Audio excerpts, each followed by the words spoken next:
Monday. That's going well for you. I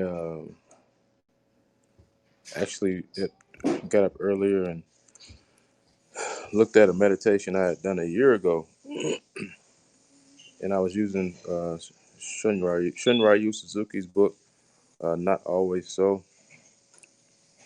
And the book was about refining silk and making steel.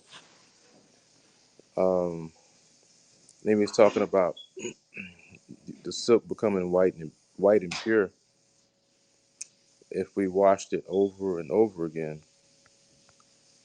and how tempering the steel, you use the heat, not just so much that so because you want to shape it into a sharp object. By doing that, it's because it hardens the steel. It hardens the metal when you put it in the heat over and over again. So really, just those two things that I just said um, about washing silk over and over again is how you make it white. It doesn't come out white. I don't know if you ever seen silkworm farm.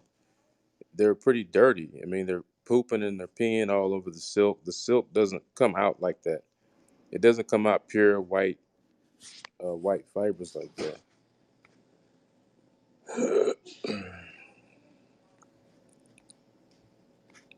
And the lesson by Shunryu Suzuki was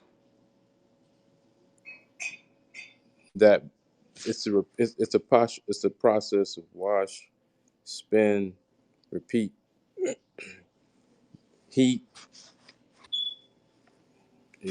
Temper metal becomes slightly harder, and back off. I say back off because if you keep heating the metal and you keep hitting it, you're going to ruin it. If you keep trying to wash the silk so much that the fibers become entangled, uh, then you won't really benefit as much as if you had just been mindful of the process, participated in the process, you know, the way it's usually done.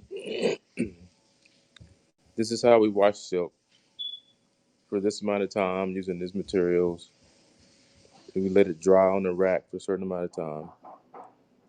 And same thing with tempering steel. If you study under a master, I'm sure you learn the fine details of Japanese sword making, and you will be taught the art of under and overheating steel to make a Japanese sword. And you will learn tempering requires not to hit it too hard, not to hit it too soft, but to hit it repeatedly with a certain amount of force to fold the steel into multiple layers, which is with a Japanese sword, what you're doing. You're folding the steel when you hit it. Uh, Tempering it is to get the certain strength and pliability you want. So you strike it. When you strike steel, based on my understanding of physics and chemistry, it's already heated up. Okay, so it has a certain amount of energy. A certain amount of that is electromagnetic as well. And when you're bringing down a hard metal object, ding, cling, you're creating another center of force. Okay, that originates from somewhere here, but you're striking charged particles. Okay, that have once you accelerate them, they also send out an electromagnetic signature that probably affects the surrounding steel. Does that make sense? This is how I think of the process. It's funny because everybody will think of a process differently depending on their level of training. And since a lot of my training has been in studying energy and matter, when I hear of a Japanese sword maker hitting the sword, hitting it repeatedly, I see a different process. And I've looked at these movies on this, and they're creating these little tiny molecular domains in the metal because the way they line up when they temper the steel, it makes the metal more pliable but also strong. In my understanding with the Japanese sword is you want one that's flexible and one that's strong. And silk was prized at because of its strength, you know, and its beauty, its ability to be washed and cleaned. And then it was so lightweight, you could put so much silk into a bundle and transport it across the world to Europe. But the process of refining the silk was a process of washing and washing and washing and washing and washing.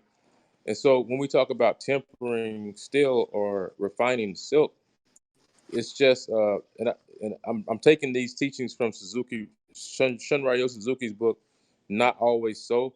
So if you want to know where this came from, it's in that book, Not Always So. But he, he didn't get into under overwashing, but what he basically talked about was the ability to just, you know, in a non-dramatic emotional fashion like we do in the West. It's got to be all this over dramatization, too much energy being directed in the wrong. It's like, no, I see the silk. The silk is dirty. I can't use dirty silk to make thread. I'm going to wash it a certain amount of time in a certain material, and I'm going to let it dry. Okay. Now, if you take this and apply it to the mind, it's very similar. Okay. First, you have to be able to see that things are dirty. Whatever, to me, dirty means, ego manifesting as reality, which we know isn't real.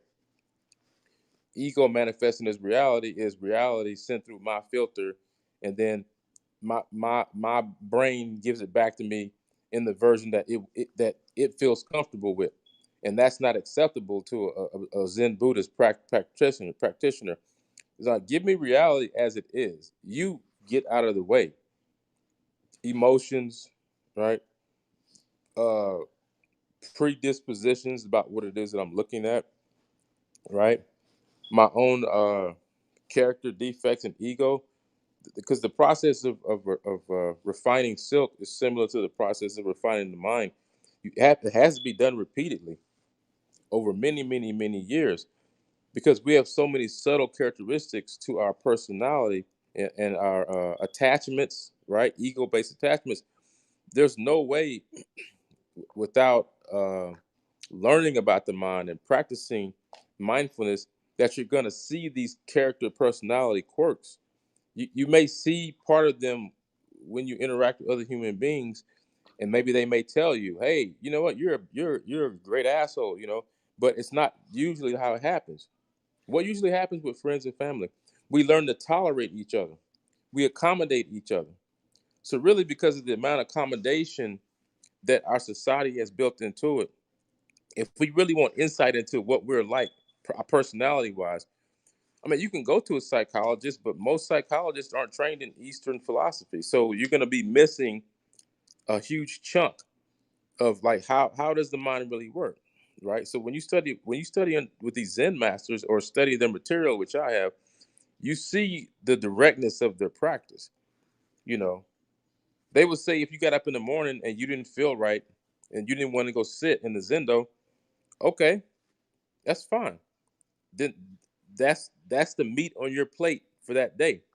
The meat on your plate for that day is, I don't want to get up and move my body to another place, disrupt what's going on in this local environment, which would be the bed if you just woke up, right? Not you would just observe that. And what you wouldn't do, which Westerners tend to do, is you wouldn't try to add too much content to that, and you wouldn't take away any content. Okay, because when you wash silk, what do you're not going to scrub it until the fibers come apart, and then you got nothing. You're going to wash it up with appropriate amount, with the right amount of soap. Okay, so when you're dealing with mindfulness of self, there's a proper amount of attention and pressure. Okay, and I would say more attention than pressure, because really, this is why I'm saying this: to get a proper assessment diagnosis of the human condition, you have to be the ultimate scientist is 100% impartial. He's not leaning this way and he's not leaning that way. And that's an extremely hard state of mind to occupy because we're all leaning this way or that way, right? Based on our teachings, our culture that we're in, the language that we speak, flavors and colors, the pictures in our mind. All of this is a barrier when you're trying to get to the core of the true self and what's been added to it. Okay. In the case of a morning meditation, what's been added to it? Okay. You have this resistance, this feeling of discomfort. You know, here's an example. I understood this when I was in the bathroom the other day. You know, the real reason we're not completely comfortable when we use the bathroom. You want to know why? I figured it out. And this is I'm telling you, this is how Zen meditation works. It could be on the toilet. It doesn't matter. It's because when you were a child, you didn't like soiling your pants and you didn't like smelling it. And you didn't like the fact that some human being had to wipe your butt, okay? And then put your clothes back on. Okay? If you think you're 100% disconnected from that at this age, you're probably wrong, okay? Now, to see that, you're going to have to calm your mind and really notice when you're on the toilet, like why am I still sensing some level of discomfort? I've used the bathroom 1,000 times, hundreds, tens of thousands of times. Why is it still an uncomfortable thing? Is it because it's intrinsically uncomfortable? Not really. You sit on the toilet, plop plop, your body gets rid of its excrement, you get up and wipe your butt and you move on. But if you look at certain human beings, and we have a term for it in psychology, anal, people that are anal, right? The process of using the bathroom is like, they're tense, and then it's like, oh, is it gonna come out? And people fixate on the bowels and all that. All of this is added. This is all added from previous experiences, okay? And when you're trying to get an assessment of what you're like in the moment, these previous experiences get in the way, okay? So the practice in Zen Buddhism is to see the mind as it is in this moment. Don't add to it. Don't take away from it. Okay. Uh, and I mean the antidotes they get. We'll get into that another time. But the antidote usually is whatever thing that's not right, add its opposite. Okay.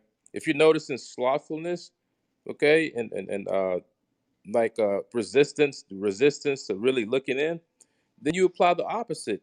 You go harder in whatever work it is your body doesn't want to do, and you look more at the mind directly, like a person that's under a microscope that who's uncomfortable because the light's beaming up and you're looking at them like that's what the mind is like. The mind is that mind under the microscope that's squirming and moving because it does not know how to stand still. I'm not going to say necessarily it doesn't want to be assessed, but the nature of the mind is this restlessness, this constant immersion in impermanence that drags it along reality for all eternity. It kind of drags us along with it. And so if we don't have a process of separating what was added from what there is there, then what happens is we get entangled with these ideas, and those ideas and that whole process becomes who we are. Okay. And so for me to improve, I have to be able to sit on the toilet, sit down.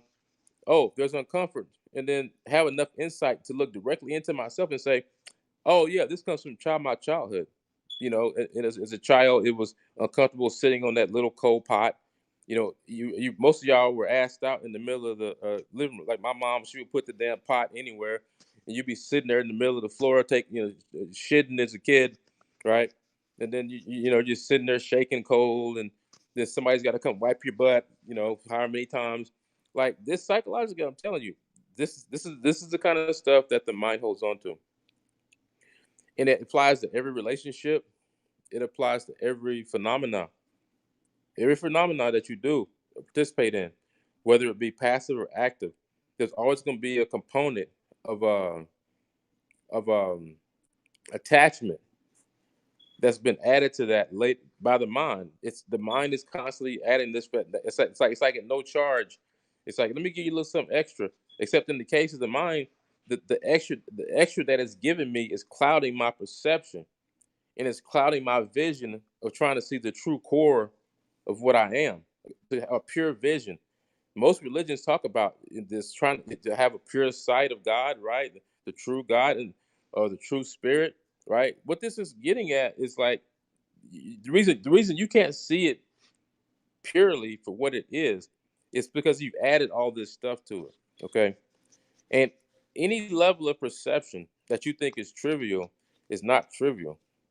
If I'm noticing the way that my house shoe is on my foot and the way I'm moving my foot, okay, and I know there's a reason for that, that's called insight. It doesn't matter whether you think it's trivial or not.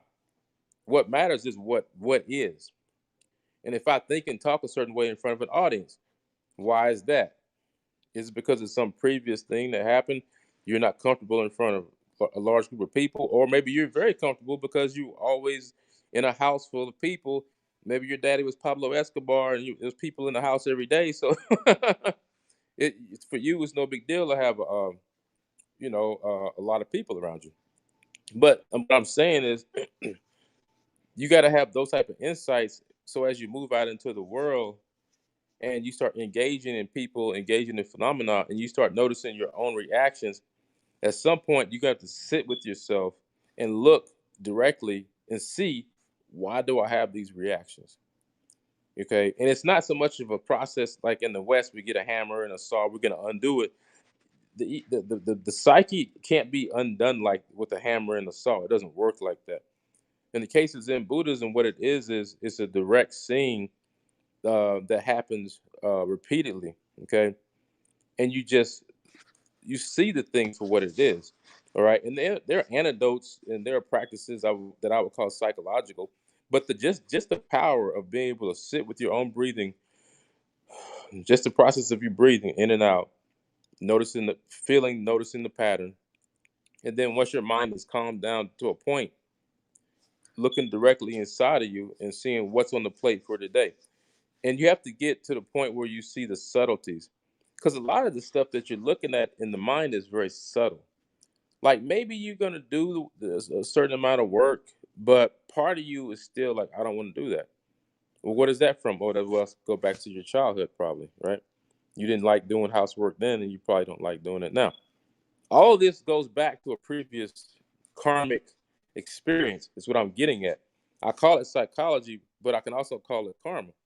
So when you can find a connection between why I'm reacting this way and the connection in the past, and you just notice it, it ends up being an opportunity to sever certain types of behavior, right? By repeatedly, the thing with Buddhism is by repeatedly, we don't try to fix people in 8 sessions in Buddhism. We don't give you, well, 50 for 55.99, I give you 10 sessions.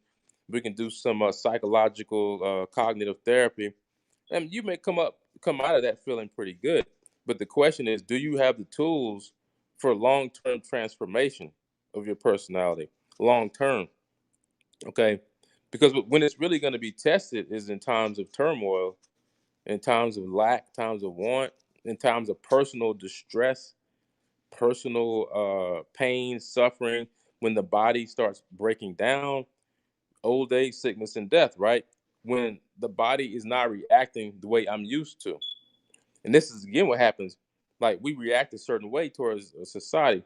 And then at some point, what happens is I don't get the reaction back that I expect to get. And that creates cognitive dissonance in the mind, okay, of the practitioner. And he literally she does not know at this point what to do.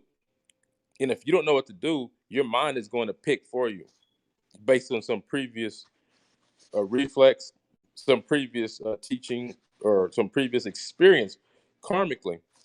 If you really want to get into it, in Buddhism, we say your mind's going to go back to a habit that could be lifetimes old, not just one lifetime.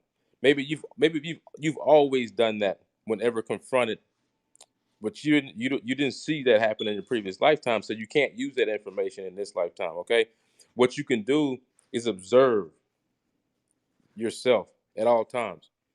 And in Zen Buddhism, in Buddhism in general, the insights that we talk about, they need to happen moment to moment, because sometimes you get just a fleeting instant when you have the clarity to see what's going on. So if you the other day I talked about holding the baby with you guys, right? How when a mama holds a baby, she's gonna hold that baby when the baby's crying, not crying, but how she's not gonna drop the baby like this. When you disengage mindfulness from what's going on in the moment, you basically are dropping your baby on the ground. Okay, you're just dropping it. It's on the ground, naked, slithering around, and you're kind of saying, "Work it out." That's what you're doing. You're saying, "Work it out on your own." And your mind may have the ability. Maybe this is a baby that's like 1 year old. Okay, I can get up and walk a little bit, right? So baby's trying to walk and it's falling down, but you're the parent. You just sitting there looking at it like this. Like we laugh at this because we know most parents won't do this, but this is what you do with your mind. You understand? You don't take the power of mindfulness, observe your reactions, psychological reactions and emotions and feelings in this moment, and then just sit with them like a mother with a baby, just applying compassion and wisdom, because it's really going to take that time for the baby, your mind, to react to, oh, okay, now somebody's actually gonna do something, not gonna just throw me on the ground and let me ride around, right? They're actually gonna pick me up a little bit and help me take 2 steps.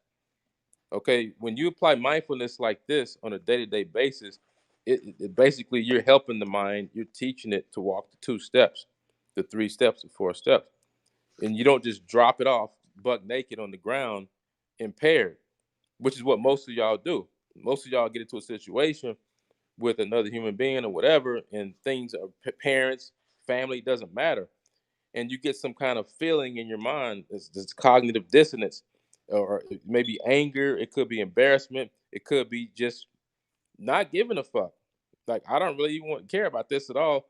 But each one of those things, do you know that you feel that way?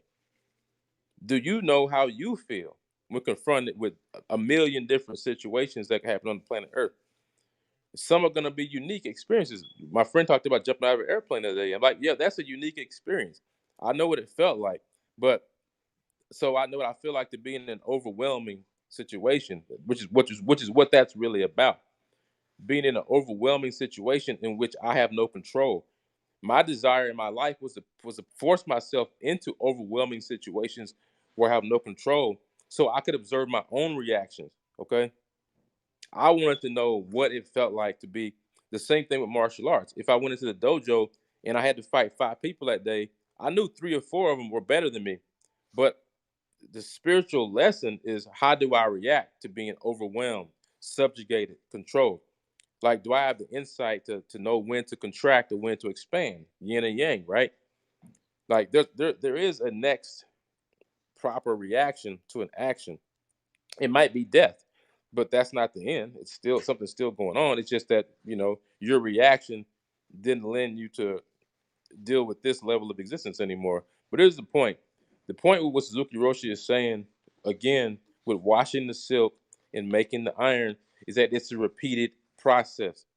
You hit the iron repeatedly to temper it. And tempering iron, my understanding is that you really are, there's a chemical electromagnetic process that when he hits the iron, the steel vibrates a certain way that creates electromagnetic and physical domains, and the iron lines up in a certain way that makes it strong and that makes it flexible. Okay, 2 characteristics we need in our personality to make it in this world is strength and also flexibility.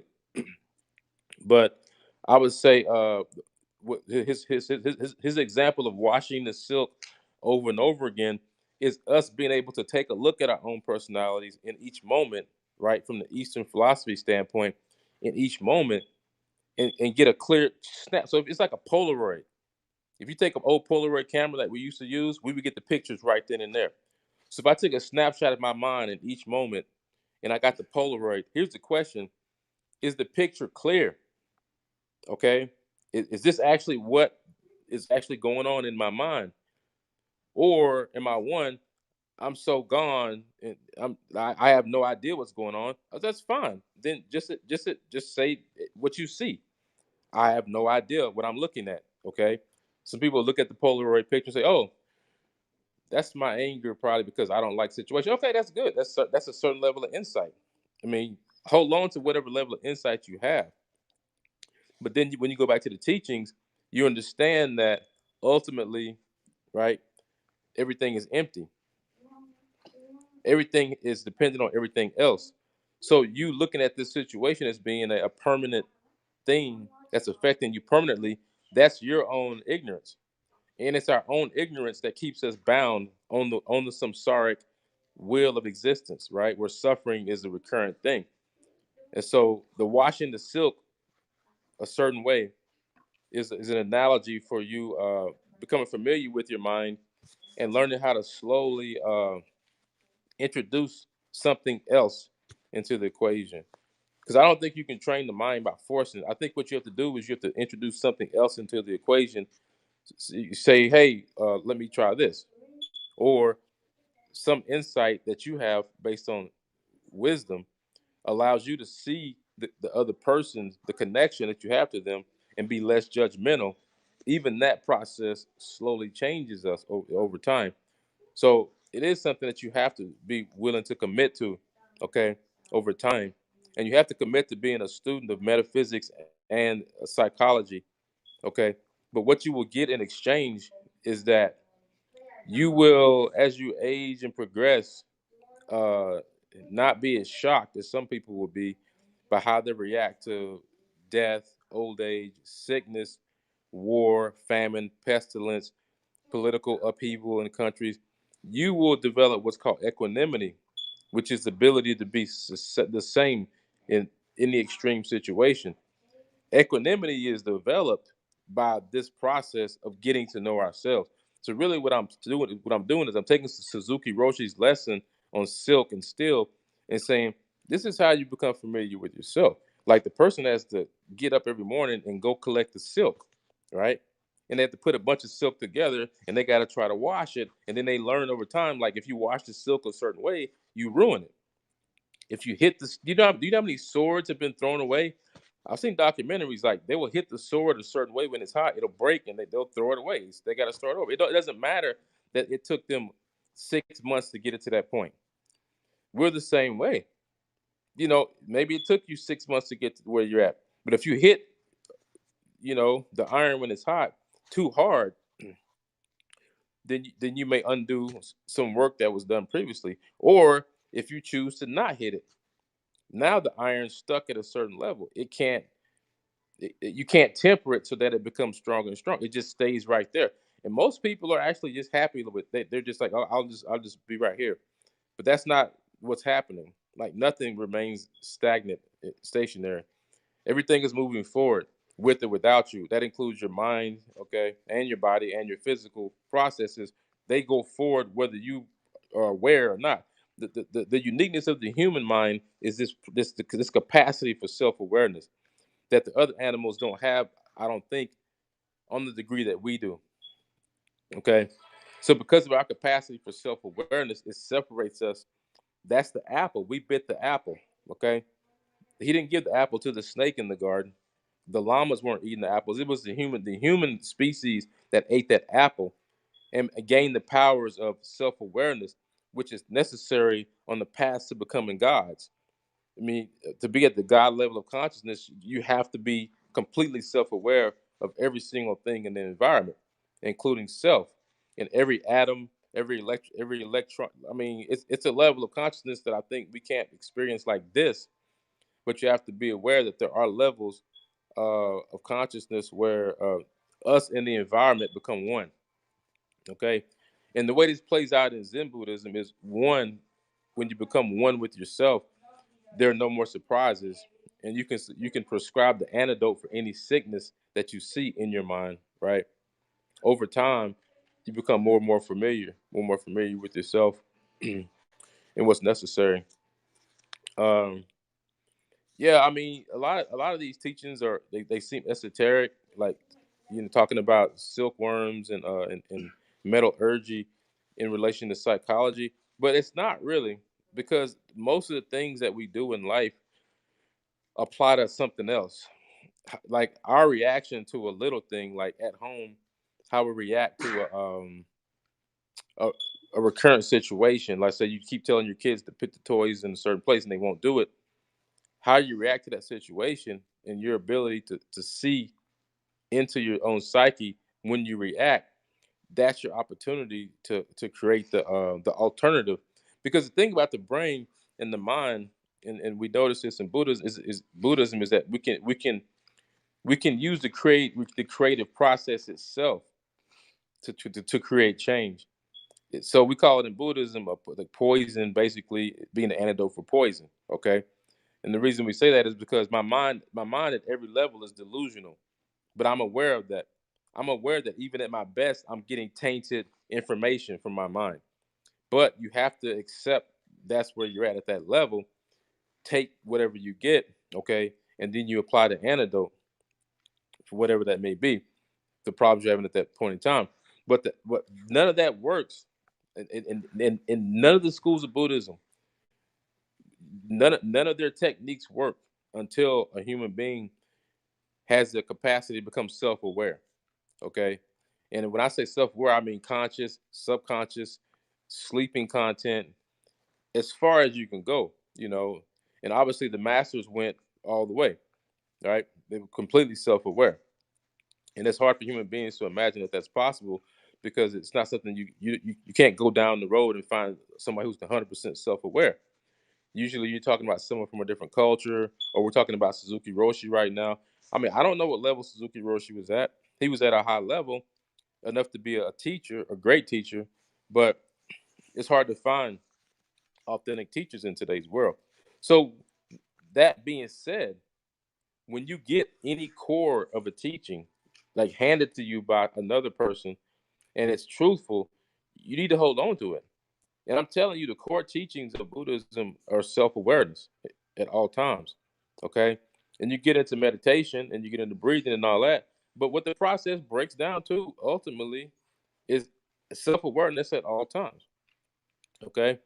And then applying the antidote when you see a pattern. It's not that much different from medicine in the way the Buddha prescribed his remedy for suffering is based on the Asian way, which is similar to medicine. And in medicine, you see the problem, analyze the problem, and then you prescribe the antidote. Buddhism, we saw the problem was human suffering. Okay, we diagnosed the problem, human suffering, and then we went deeper and said suffering because of what? Because of attachments, because of patterns, because of psychological patterns, we would call them in modern medicine, that repeat over and over again, that get placed in you by society, parents, media, friends. I mean, we're all born into a certain culture. But the problem is we're born into different cultures, and a lot of us don't understand this psychology, right, of each culture. Like I'm reacting based on my own personality, my own karma, but also that was given to me by my society. Like I mean, I don't expect to have any virgins waiting for me when I die. I wasn't raised in a culture where that's where that's something that I was taught. Whether or not there will be any, who knows? Honestly, I mean, it's what it is. I mean, the mind is has infinite potential, but the importance is to understand that in a system where you don't have the teachings of self insight as being the core of the teachings, in a system that based on psychological tenets that gives you a repeated way to self assess as you do in Buddhism, I would say that system is a little bit shaky because what you get is a snapshot of yourself. You go to church on Sunday and you get a snapshot of who you are that day. And that day you're feeling good. Your friends say hello to you, whatever. And you got money in the bank, the car's working, the house is notes paid for. In your mind, you feel like everything's cool. Okay. But in the mind of a master, what he sees is he may see a complete fucking wreck of a human being if he looks at himself. But the thing about the master is that it's not going to be reflected necessarily in his actions. He will take note of that, okay, and then he will try to find the remedy, okay, the antidote to whatever poison. Maybe it's anger, maybe it's the jealousy, anger, ignorance, the kleshas, right?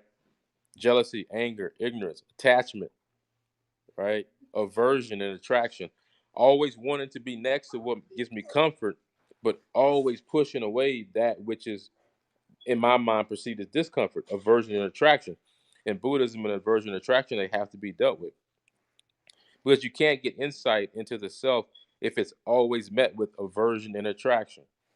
There has to be just a clear seeing, a clear seeing. That clear seeing, honestly, it takes time. I think you should become a student of psychology. You should become a student of Eastern metaphysics and philosophy. You should become a student of Christianity. You should become a student of modern science and what it has to say about consciousness. Because we're getting to the point where we're starting to have a dialogue about how even the quantum level of quantum reality is being played out in in the mind, and we will get that insight in the future. It will come. We will link quantum reality with psychological processes. It has to, because that's what it is. How could the process that reality exists not influence the reality itself? We just don't have the brain power on the earth right now, except for a few people doing this research. And you need a lot of people doing that research, not just one or two. One or two people's insights into microtubules, for one thing, or birds navigating. I mean, that's great. Okay, birds navigate using some kind of quantum process, but how do I use that to understand myself? Okay, so that's what I'm saying. You need a society where this is the predominant thing that human beings work on. Society like that is built on peace. It's built on equanimity and wisdom. And the everyday process are the processes that push humanity forward. We do it. I mean, we all go to work and help society. Like if I work in a grocery store, I'm helping you. If I work in a hospital, I'm helping you. If I work at the tire shop, I'm helping you. So we still link on that level. But the next level, our collective consciousness, some of us participate and some of us don't. Some people say, I'm not going to do a goddamn thing for my mind. It is what it is. You can deal with it. That's their attitude. And other people say, well, in my lifetime, I would like to become a mental master. I want to know exactly what processes motivate and fuel my particular culture, my family, my thoughts. Why am I like this? Because I think it is really a stripping away, like washing silk, like tempering steel. And the main tool you have is honestly the only tool you have is your raw awareness. Like I said, the only thing that separates us from the animals is we bit the apple. We bit the apple and became self-aware of the knowledge of good and evil.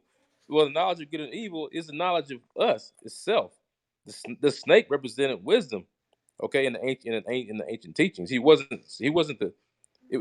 blamed for our ignorance, and he wasn't blamed for our ability to see past our ignorance and see, oh, there's good and evil in reality. Wow, there's light and dark, right? That's what it teaches in the Tao, right? There's yin and yang. Like, so either there is or there isn't. If there is yin and yang in reality, I need to see it. And I need to see it in myself. And if you don't give me the wisdom to see it in myself, then I'm just going to be subject to chaos, the winds of chaos, whatever happens, right? So I don't look at that story the same as other people do, probably because of my studies of Eastern teachings. I look at it as just at some point we evolved psychologically as human beings to the point where we could become self-aware and get self-insight.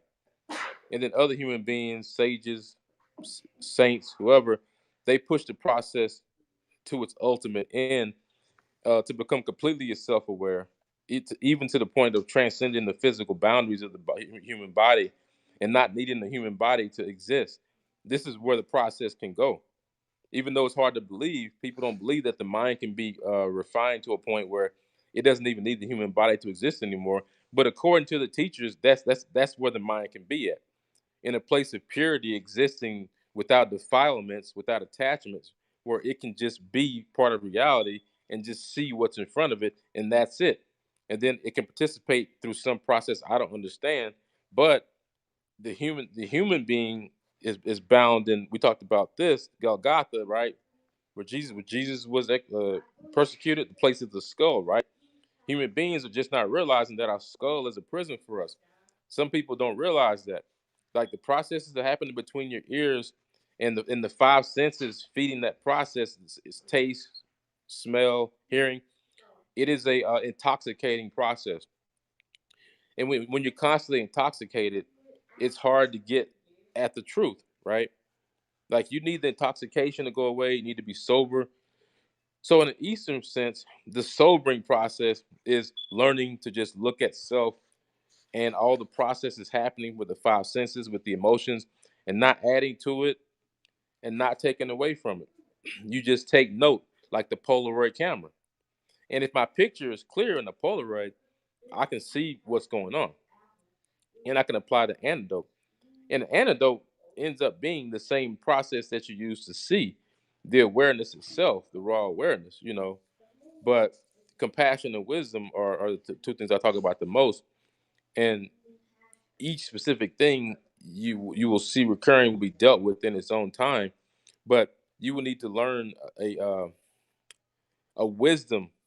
Okay, there's a wisdom that can be applied to where you're at this point.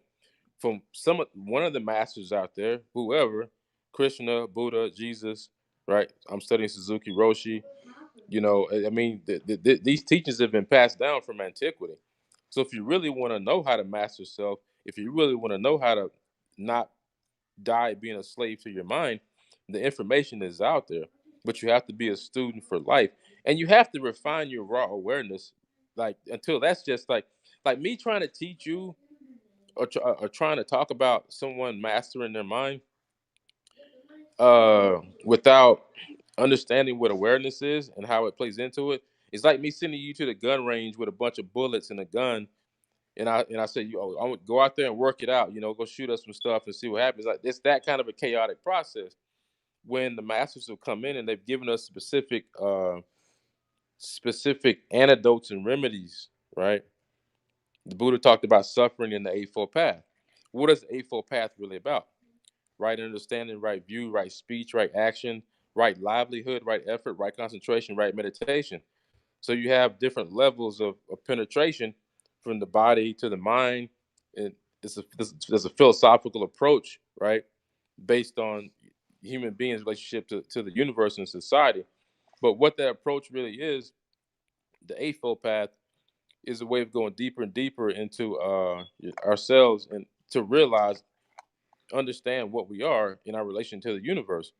And then, the appropriate actions happen. Okay. And the karma becomes less dense over time. Okay. You don't always have this bad karma, this bad reaction because you did something unskillful. It allows you to be more skillful, like a surgeon, in your day to day approach towards everything. From the time you wake up, actually, when you're sleeping too, when you're a master, but from the time you wake up to the time you go to bed, every action is done skillfully, like a martial artist. Now you see the link between the martial arts and Buddhist philosophy, Eastern philosophy. If every action should be as skillful as a surgeon moving a scalpel in a very closed space, he has 1 inch on each side. He moves the scalpel this way, you're dead. He moves the scalpel that way, you're dead. He has very little space. What we don't realize is that we actually have that little of a space in our mind. Even though the mind is boundless and infinite, the space that it's confined us to inside the skull in these very narrow definitions of that society has given us of what's right and what's wrong, we're working with a very narrow space. Okay. So we need to be able to apply skill. Okay. And when you apply skill from the standpoint of working with the mind, you can manipulate in that space the scalpels, move it around, cut away what's extra, right? Add what needs to be added, and you pull the scalpel out without injuring the space that it was in. Okay, this requires skill. If you can think you're gonna change your personality and be less skillful at that than you are at what you do for a living, then let me just tell you, you're ignorant. Okay, and it's okay. I'm not saying it to be derogatory towards you. I apply it to myself. But over time, I just woke up. I understood that the same level of skill that was required for me to be a surgeon or a doctor was maybe it may be I may require way more skill than that when it comes to me changing my own personality and actually finding out where I was weak and where I was strong, where I was engaging in constant attachment, right? Attachment, aversion, and attraction, and where I was able to exhibit equanimity. In other words, in what areas of my life am I pretty balanced, where I don't sway too far left or too far right. But I don't think really. I mean, I understand some of my Christian brothers and sisters study every day, and that's fine. If you meditate on the word every day, I think that's better. I don't think once a week is enough. I think that's a big, you know, once a week has its place. Like the Jewish Sabbath is on the Saturday. My mom's Sabbath is yesterday, and I tend to keep the Jewish Sabbath when I keep the Christian Sabbath on a Friday to a Saturday. And there's a reason for it. It has some philosophical reasons for it. Metaphysically, there's a reason we rest. Okay, I think it has to do with space. If you ask me why the Jews would pick have a Sabbath, it's because our reality is based on rest and action, inaction and action. And if human beings aren't reminded of that every single day, then what we do is we get caught up in action constantly, right? And then we don't even create space anymore. We don't create this period of time where we stop and reflect. So this is also a way to get insight. Okay, it's a little different than the Buddhist way, but it still works just as well. If you stop once a week and stop, and you get insight, and you can reflect on what happened to you the week before, without all the mental, negative mental energies. That's a better way of life than if everybody just worked 7 days a week, never stopped to think about anything until it came across Fox News, and that's your whole connection to the world is Fox News and what you do at work. Like, come on, really? Like, you actually think a human being like that is going to progress in this lifetime as far as mastering his own mind? I don't think so. I think it's going to be a slow process at best. It depends on what Fox News is giving them, I guess. But but so we have to become our own physicians, so to speak, mentally, and we have to come up with the antidotes based on what the past physicians have said about the problem. And the physicians are spiritual masters that have come back and given us this insight. The Buddhas, the Christ, the Krishnas, or whatever, So I would say, like, the first thing is to learn to stabilize your mind, just to learn that it's gonna wax and it's gonna wane, it's gonna do certain things, but to try to create this core space within you, just based on your raw awareness, that is unaffected by all of that. Okay, and some of y'all don't have any space. Like, it's your brain does this, you react. I hear you say it. I hear people say they can't calm their mind. It's because they don't realize that they're not their mind completely. Like, when I say mind from that standpoint, I mean the thoughts. The universe is mind. We are that. Like, mind is everything. But from the standpoint of the mundane and human experience, what we call the mind would be collectively mostly the emotions and the feelings and sensations from the five senses and the thoughts. That's the perception of mind that most people have. And that perception of mind is extremely limited. The mind is like 90% more than that. It expands a great infinite amount of space and time as far as what it interacts with in each moment we're not aware of. Okay, you're not aware of the moon pulling on you right now, but it is. The moon is pulling on every human being on the planet Earth right now. The only time we notice it is when the tides come in and the tides go out, right? Well, your body's made of 70% water. The moon's pulling on your body right now, okay, but you're not aware of it. But that's part of your reality. And this is how the process works. Is what these subtle mental energies that we create every day with our speech, with our actions. We have to stop long enough to be aware of them. And honestly, the process at first doesn't go much further than that. Just be aware.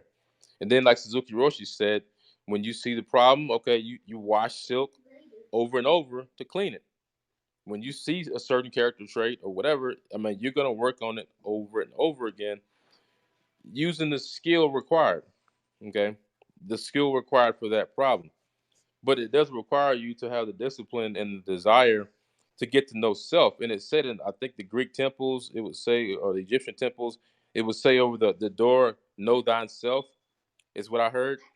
So if that was what was written over the temples, it would seem to me that that was probably one of the most important things that a philosopher or an adept or a student was really able to do, was to know him or herself. Okay, everything else is secondary because it's all included anyway. We're 100% a part of the environment and the energy that makes up our universe. So you don't really need separate processes. Like by getting to know yourself at the deepest level, you also get to know the universe. You get to know the sun. You get to know the stars. You get to know all the laws that govern all of the physical sciences in the universe just by getting to know self. Okay, but it first requires a stable platform, and I think the stable platform in the West is harder to establish because we're so immersed in media and news and this and that that we actually need to probably in the West expand out. We're supposed to read the Tao Te Ching on here, but I don't have it. It's upstairs and I got to find it. But those type of books and that type of philosophy and that type of poetry is sort of be mantric. It's like saying "Om Mani Padme Om," or it's like saying "I am that I am," sort of a statement. Some people can naturally settle it within themselves, the nature of the true self.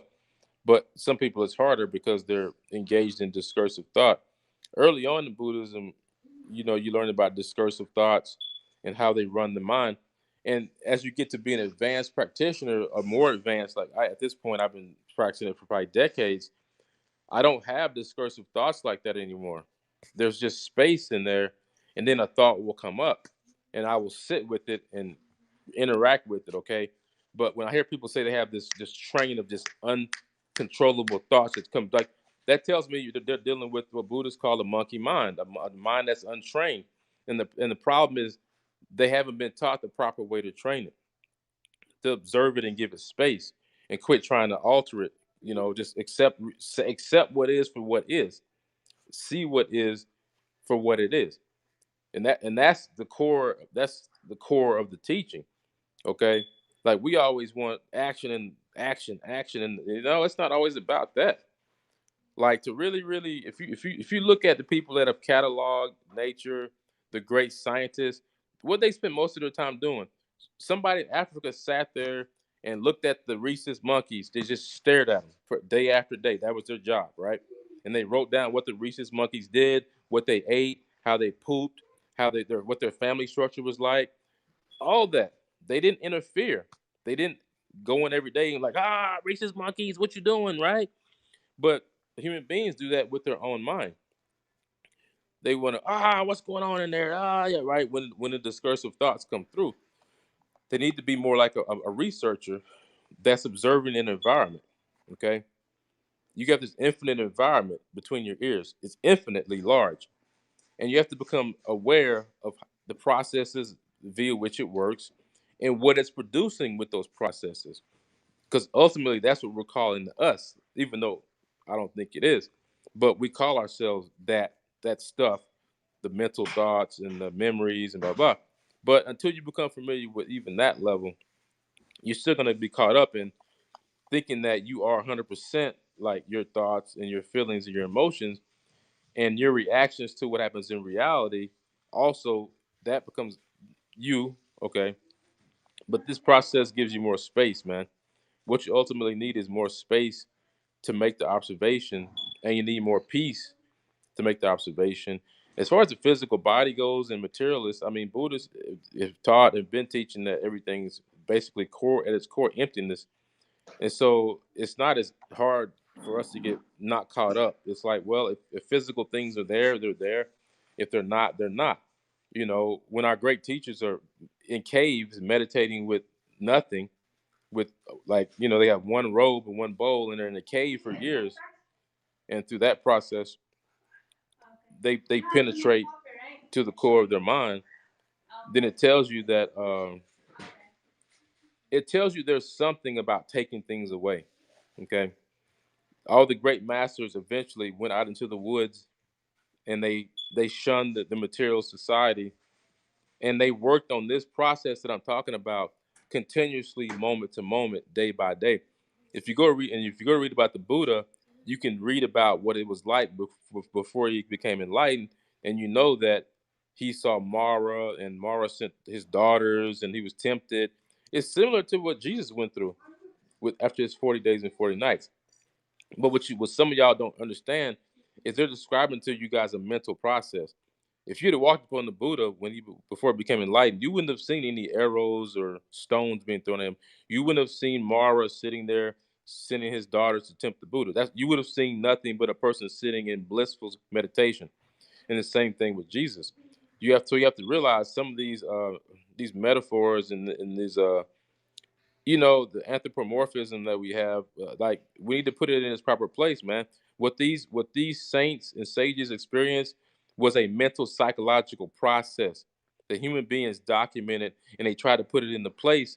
And because they didn't understand psychology, these became myths, these became legends. Jesus' 40 days and 40 nights became a myth or a legend, when in reality, if you really study what Jesus did in 4 days and 40 nights, you can actually learn a lot about what it takes for a human being to conquer self. He fasted 40 days and 40 nights. That would kill most people. Most of y'all would be dead after the 40th night, right? But 40 days and 40 nights, which also tells you the amount of defilement that's in the human body. If it takes 40 days of fasting to get the body to be pure enough so that the instrument is sensitive enough to see what's going on. See, y'all, this is what y'all don't realize. All this background noise in your brain, you think it's not a lot. But if I put it on, let's say, like an EEG machine for the brain, I'm going to see huge amounts of activity at all time. And what we're going for is this flatline. When I say flatline, I mean, I want to see exactly what's going on in this environment without all the.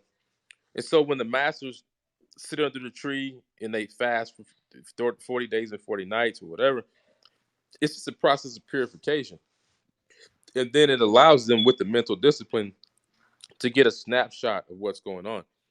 And when they go deeper into the interactions, you can take them literally, or you can take what Jesus went through as being each person's journey. Satan representing the ego, which he does for me. It may be a real spirit out there with the name Satan. I mean, have a nice day, whoever you are. But I'm not worried about one embodied soul that doesn't have omniscient consciousness affecting me. I don't care about that. I care about what has access to omniscience and um, what is connected to ultimately to every living thing.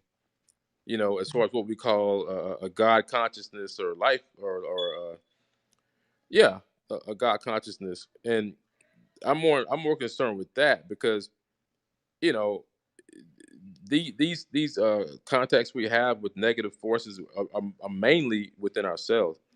And sometimes, yeah, human beings will have holes in their psyche that allow for, let's just say, a disembodied spirit to enter for a period of time. But I mean, for most human beings, okay, that's not going to be your problem. Like I know the church is always taught evil spirits. No, that's not. Most of the time, your problem's not from evil spirits. It's from repetitive behaviors that have been nurtured for lifetimes. Okay, and the insight that is not being given to you by the church is that there's a psychological process like the one taught in Zen Buddhism, via which you get a direct look. It's almost like you get an X-ray machine. You're given to you a mental X-ray machine, and you can take a snapshot and should take repeated snapshots throughout your lifetime, throughout the day, and use those snapshots to, like they do in school, like assess where you're at, and with the help of a teacher, figure out what direction you need to go in.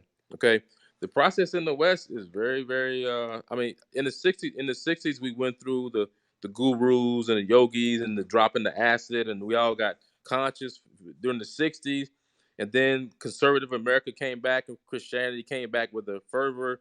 It's like, no, we can't have this snake dancing with and naked communes and all that. It was human experimentation. People wanted to see how far they could push their own consciousness, and they wanted to see what experiences arose from that. I would say it was a bit extreme for me, but I understand why they did it. I understand what they were going after mentally when they lived in the communes and did the drugs and did the community sex. That they wanted to see, how much of this human activity is how it affects the mind and how it affects the community. Can we live in community like that? It was just experimentation, but I think you have to bring it back to its essence, right? And the essence is human beings live in a space with each other, each of us with our own psychological processes going on, interacting like pieces on a chessboard. And when I'm aware of my mental processes and how it affects me, and then you, I'm able to look at the chessboard and say, oh, that would definitely be the right move for right now. And most people don't know the right move for right now because they're not aware of the chessboard. Okay. And to be aware of the chessboard is like washing silk. It's like tempering iron. It's not something you're gonna do with one session with a therapist. You're not gonna do it with 20 sessions with a therapist. It's gonna take you a lifetime to become familiar with your mind. Okay? A lifetime.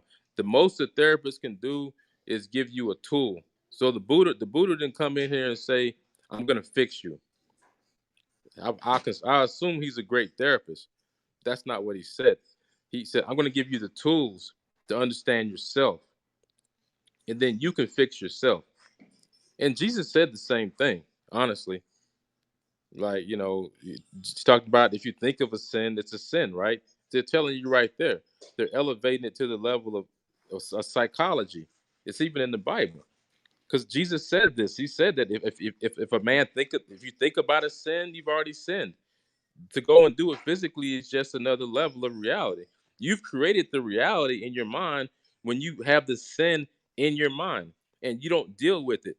See, that's the thing is like you deal with the negative thought processes on the spot, okay, in Eastern teachings. You don't wait until it manifests a little bit more. Next thing you know, you're going out and you buying something in the store because you're getting ready to go to the party, right? Now you slowly created this reality that was in your mind as a thought, and it's going to create turmoil and chaos, but habitual habits just drag you along, and so you need a way to short circuit that circuit, okay? And that's what I've been talking about for the past hour. Uh, Listen to it again if you have to, but get the essence of what I'm saying is the process of self awareness when it becomes completely deepened to its fruition becomes the ultimate medicine because nothing there's not a lot of chaos in there, and it's not a lot of all this mumbo jumbo static like noise. It's like you see what's in front of you, and like a martial artist, when you can see clearly what's in front of you, you know the next right move. Okay, it's been taught to you, your body automatically knows it, but in order for you to react that way like a trained skill samurai master, okay, when it comes to your own mind, that means you have to become familiar with the dance that takes place between the mind and our awareness of it. Because if you look at the way martial artists train, they get on the mat, they grab each other by the lapel, and we move around, right? In jiu-jitsu, we moved around, okay? And I wasn't anticipating my opponent. I was just reacting to his or her actions. And then when the force came, I had the appropriate reaction to that action.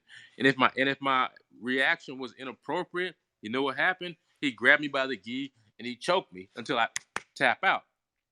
Okay, tapping out in real life is, you know, when bad things happen, you tap out. But you have to be aware of your opponent. Okay, our opponent is our ego. On the deepest level, it's feeding us information that's been tainted. It's been filtered by the five senses, and then it's been added to by our karmic experiences from our lifetime and previous lifetimes. And so we come up with a version of reality that's based on, right? when what you really want is you want to see directly. You want to see directly into the mind and the habits and the emotional states that we occupy day to day. The thing of it is, a scientist in the woods, he may see a certain animal once and get to document it. So there's certain mental processes that you won't see in your mind except once or twice briefly. And if you're not aware, you won't catch them, right? Because they'll just come, bam, then they're gone. But the quieter the mind gets, the more opportunities you will have to see those fleeting mental processes that are behind you either doing what's right or what's wrong. Okay. And so, like, what I try to talk about is basic core awareness on a lot of my scopes, because I see basic core awareness. What's up, Heavenly Do? Namaste. Basic core awareness is the key to most of the world's ills, because when a human being is aware, he has the at least opportunity to make the right decision. But when a human being is not aware, then there's no opportunity to do anything except just react. And we have a world full of reactionary human beings. And the antidote to that is, you know, awareness and equanimity, compassion and wisdom, equanimity, you know, not being too far this way or too far that way. But I think what we need to do, honestly, in the West is we need to learn to quiet our minds in a world that's full of chaos. I think we need to learn to quiet our minds to the point where we have a blank screen, and when something goes across that screen, I'm aware of it. And then I'm aware of the physiologic and bodily processes that take place when a certain emotion or a certain thought comes across my screen. Because I'm not going to react the same way you react, okay? But I need to be aware of my reactions. If you're a man and you every time you go next to the strip club, you notice every time a certain person walks out, you have a certain reaction, right? Well, you understand you need to get out of that situation because, obviously, if you're a married man, it ain't going to help you to let that sort of thought repeatedly manifest in your mind. If you let that thought repeatedly manifest in your mind, then you're going to act on it. Then it's closer to becoming a part of this reality.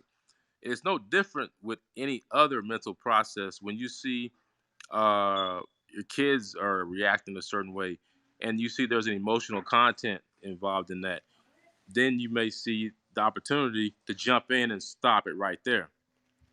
You don't do the negative action, yelling, screaming, saying all kinds of crazy shit, right? In some cases you can stop right there. Okay, what they're doing is triggering me, but I'm just aware of being triggered. I'm not acting on it. That's a great place to be, man. When you can get to the point where you can be aware of being triggered by society, by emotions, just being aware that you're triggered, but you're able to sit and breathe, right, and be present, like later. Like that's a great place to be, man. Like along this journey towards becoming Buddhas, we need to enjoy the journey, man. Because we're always worried about the end process. I want to become an enlightened being or a Buddha or a saint if you're a Christian. But honestly, there's opportunities for sainthood every day. Every day there's opportunity for sainthood. If we're willing to be truthful with those around us and reveal ourselves to them in an honest way. Reveal the stuff that you had to get through to get to where you're at. Like reveal like the dirty secrets, that you had to get through as an adult to learn to purify your mind, right? Because people, I think, do better with the examples. They do way better with examples.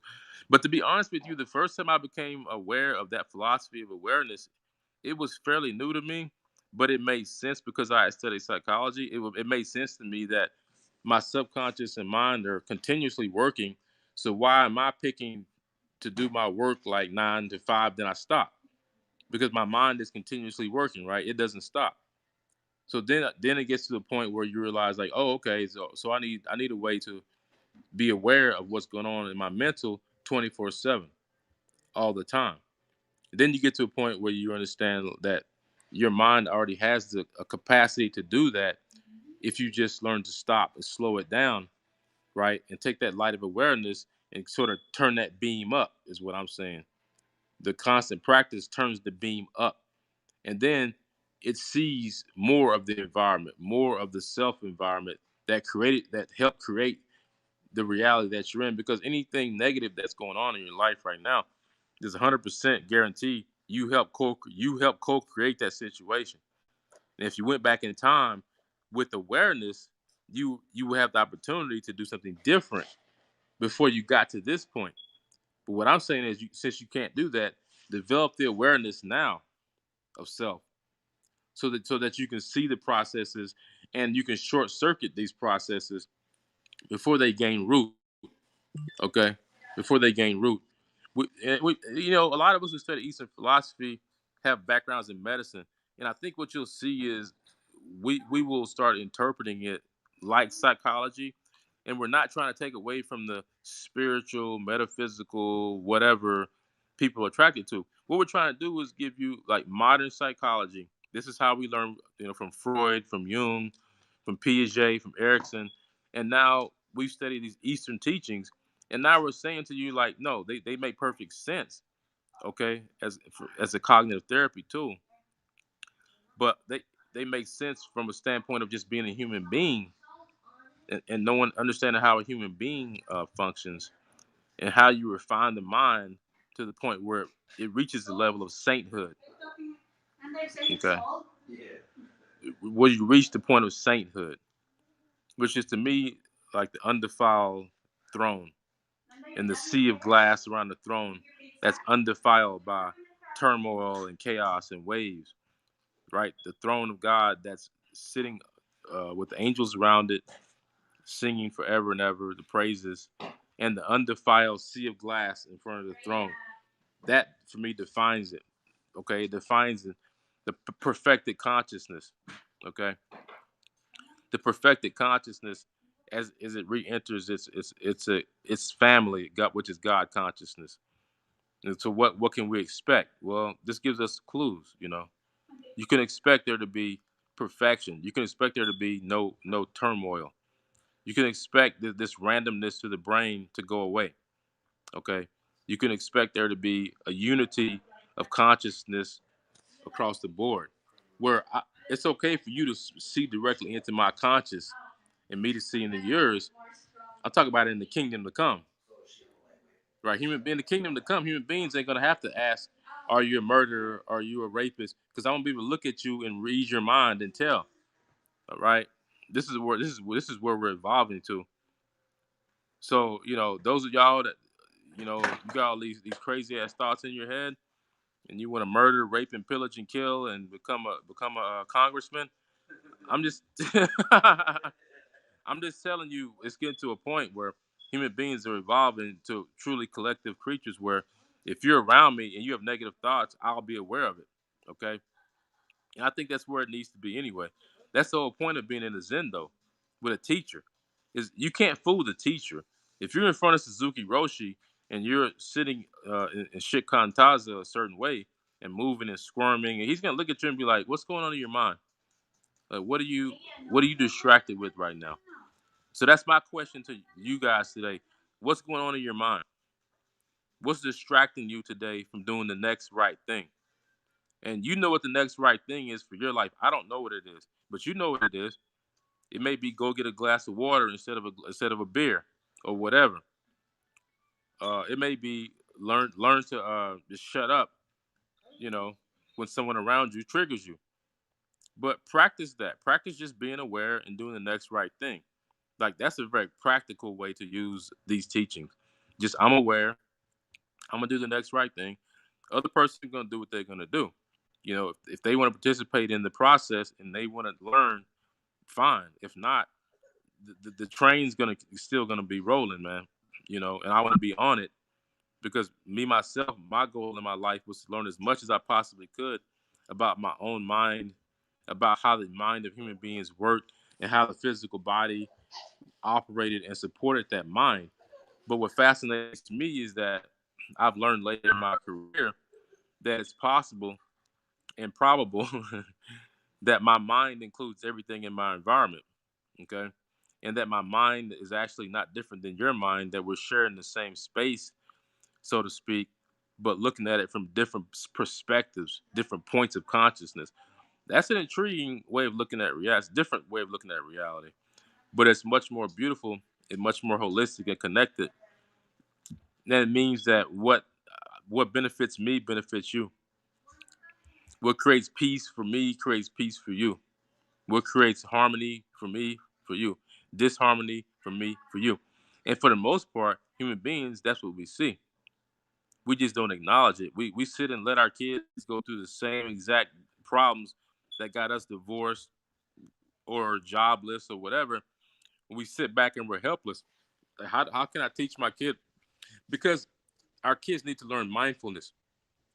Okay, we need to start early teaching our kids how this works and how it's connected to the bigger reality, and how just not to be slaves in this practical point, how not to be a slave to your emotions and your feelings. Okay, how not to be that's the first level. Like when you can disconnect from that reactionary reality and become a person that's actually participating in his reality, but not reactionary. I think you graduate from being a complete sheep, a sheep just with the herd. You graduate to becoming actually okay. Now I'm participating in the process of becoming a human being, right? I'm not reactionary. I'm not just when the wolf comes around, everybody starts running, right? And the other day we said African proverb.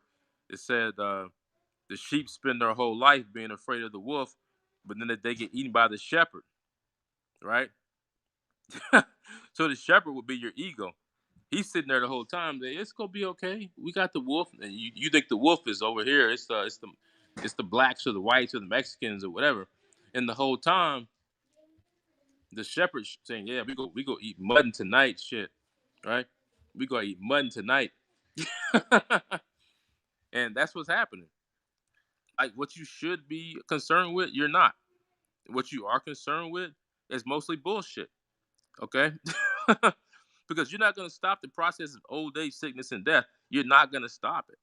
So you're on the clock as far as how far you develop your mind in this lifetime. You're on the clock. 2 seconds just passed by. How did you do? Did you get an A, B, C, D? I mean, this is how literally this is how it works. And there's just levels of penetration, and there's levels of more intense practice based on if you're able to go to retreats. I mean, that's why people go to retreats, and that's why they go to this intense spiritual practices, so they can get into an environment of the three jewels: the Buddha, the Sangha, and Dharma. Right? Dharma is the teaching, the Buddha is the Buddha, and the Sangha is a community of spiritual practitioners that support each other. When I got sick and I had went down, the community that supported me was huge. It was family, medical community, right? My immediate nuclear family. Okay, it should be the same way with spiritual practice. Okay, we shouldn't wait until things get manifest into a physical form and we see everybody's having a heart attack, everybody's a drunk and an alcoholic, every kid that listens to a certain song wants to shoot each other in the face. Like we're waiting for it to get to that point before we teach our young people, like, what's going on in your head right now. Like how do you deal with the emotions, how do you deal with the feelings, how do you deal with the fears that one day you're going to inherit a world that's completely fucked up by adults. But how do you feel about that?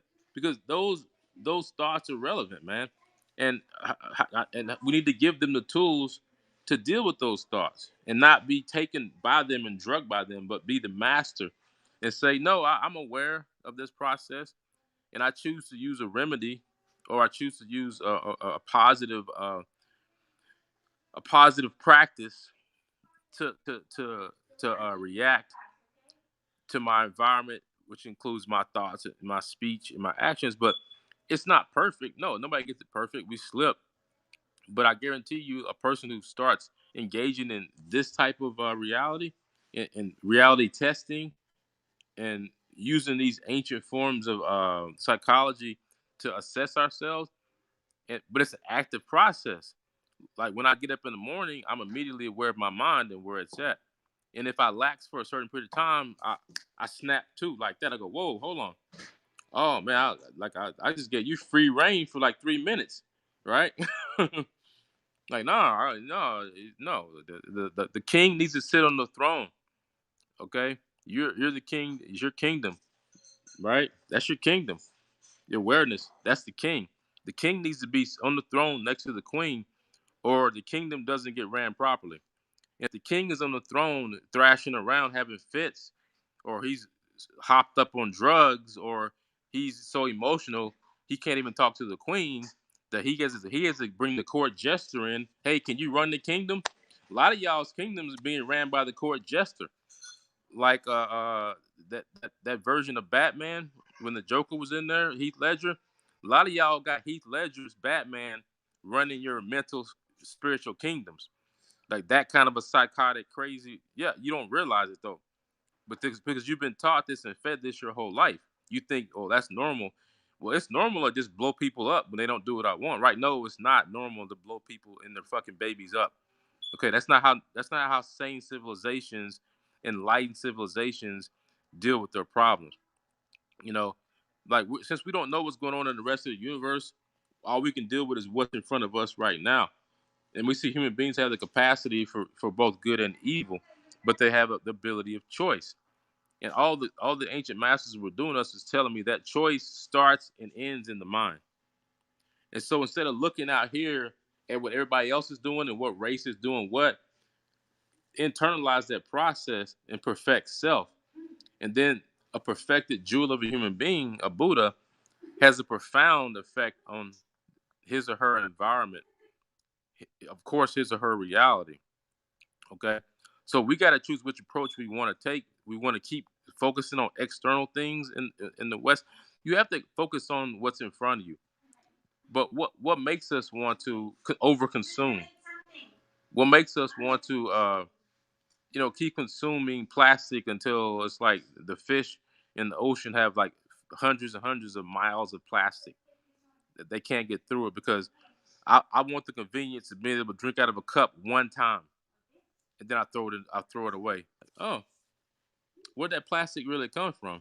Wasn't that a process via which the sun's energy, beamed down on the Mother Earth, created a living being, a dinosaur, a fern, or whatever, that died, and then over time it turned into oil, and that oil is brought up out of the ground.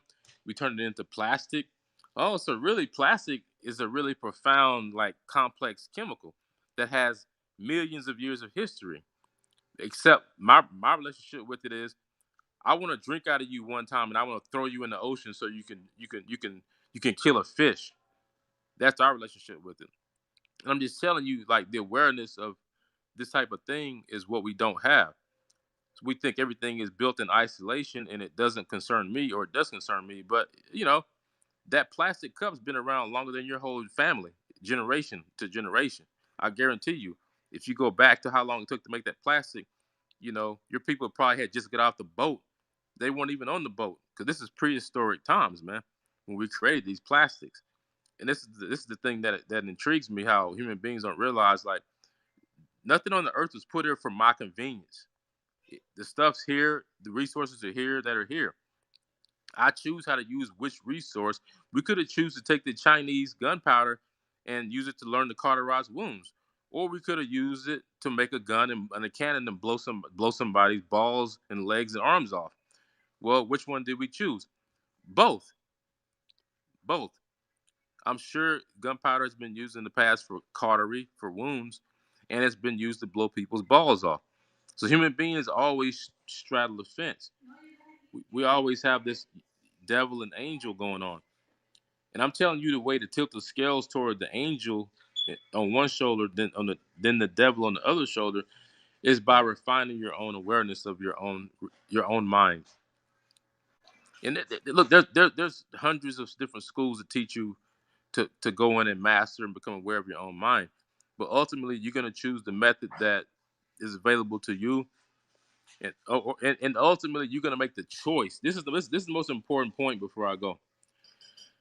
You're gonna have to make the choice whether you're gonna focus in this life on external things and everything out here that everybody's trying to sell you, or are you gonna focus on internal things and your own mind and processes, which actually encompass the whole universe within you, and try to learn through that process as much as you do spending out here in the world. Because what I'm saying is, if you spend as much time on yourself as you do on your job or what your boss wants you to do, like what kind of human beings will we develop into?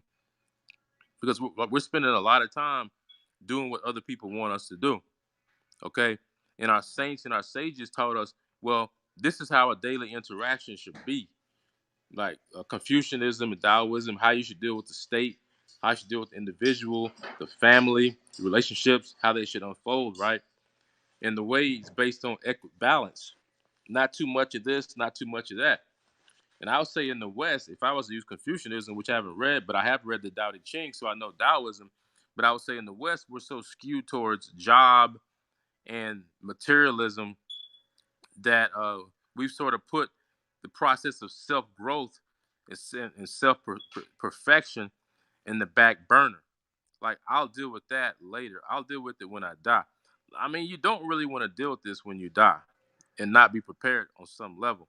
Because maybe it's true, okay, a certain type of karma, you'll come back into a good life, be born into a good life, and you'll be born into a family where you can hear the spiritual teachings. But there's no guarantee. There's no guarantee when I die and I come back, I won't be born in some third world country, buck ass naked with bombs going off around me. And that's going to be the first 10, 12, 13 years of my life. No guarantee, right? Maybe people aren't always born into the communities that they're born into. I'm from Louisiana. Like, if I die today, will my soul want to remain here in Montana and reincarnate here? I don't know. It would depend on your desires, your predispositions, and many other factors. The threads of karma, as we say, are incomprehensible. Incomprehensible. There are too many different threads. We can't predict that.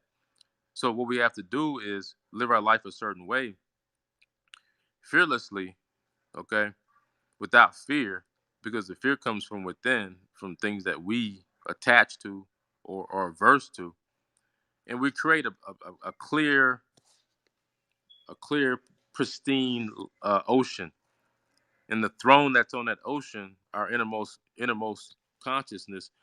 When we go to occupy that space, we go in there. You know, there's sanctity, there's wholeness, right? So basically, what I'm telling you is the Christian teachings are no different. It's just the way they're interpreted is what you're reading. Because when I read about the throne of God, I see another way of defining a human consciousness and human existence. One's based on this unperturbed, undisturbed landscape. The other one is based on, if you open up my mind and dump like tons of fucking trash into it, that being the media and all the false things that I was taught. Well, there you go. There you go. You know, what's this human being's experience at death? What's this human being's experience at death? You ain't got to have no PhD in psychology to figure that out. Okay. This person's going to have a much different experience at death and whatever process leads to rebirth than this person. Okay. But I think because you're not going to have anybody come down and spoon feed this shit to you in the West, they're not going to spoon feed you and tell you that your psychological makeup is what you carry with you in this life and the next, that we're going to have to figure this out on ourselves. Okay. And we're gonna have to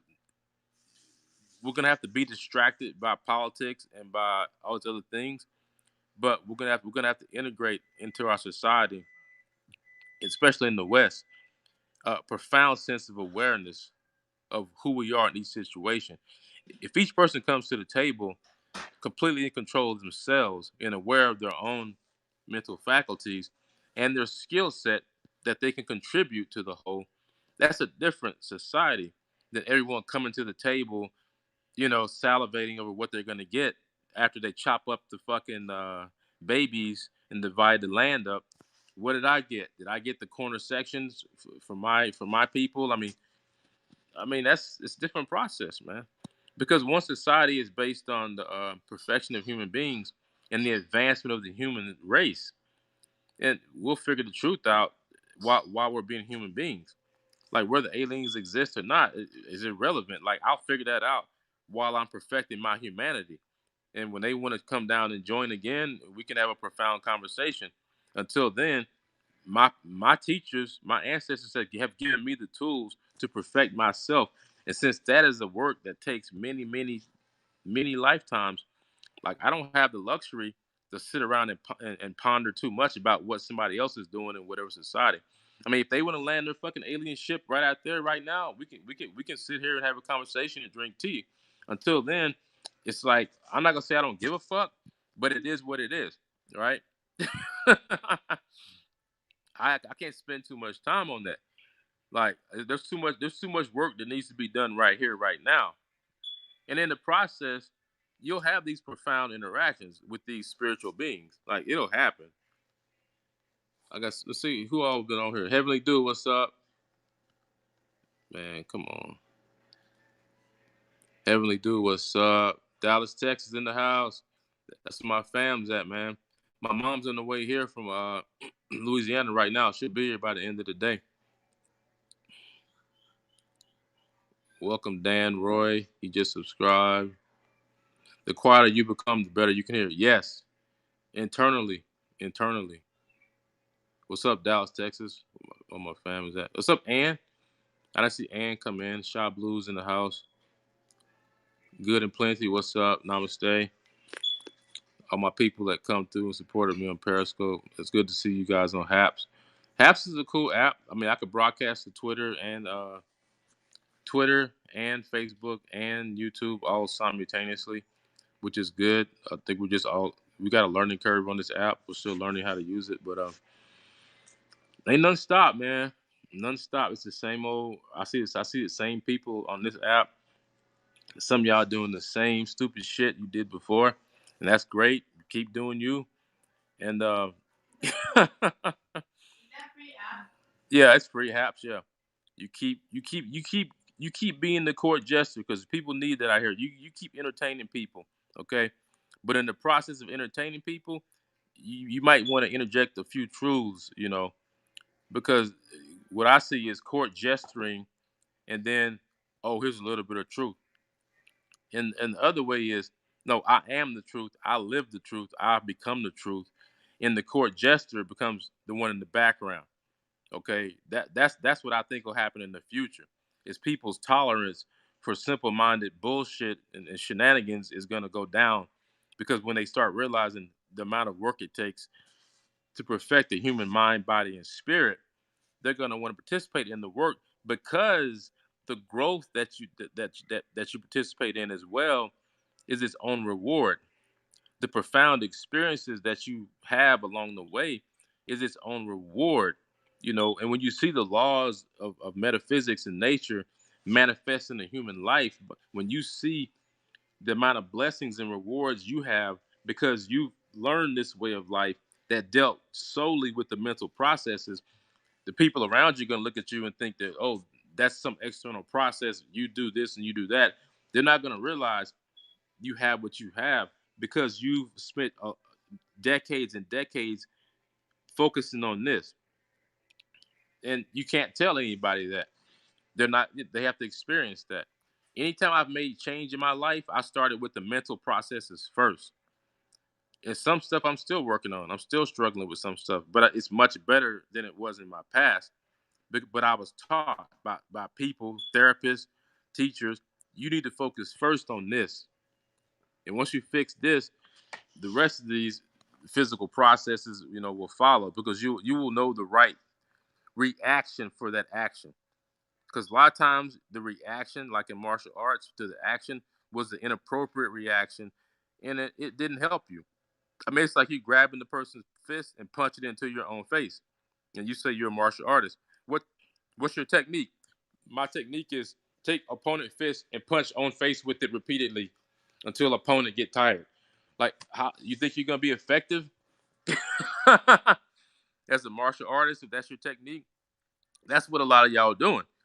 I'll take opponent's fist and I slam forehead into it repeatedly until I break his fist. Like, good luck with that. Good luck with that, man. Because the opponent has got the big fist, and they don't break real easy, man. So sometimes you have to learn how to just get out of the ring, is what I'm saying. Like, not be in the ring.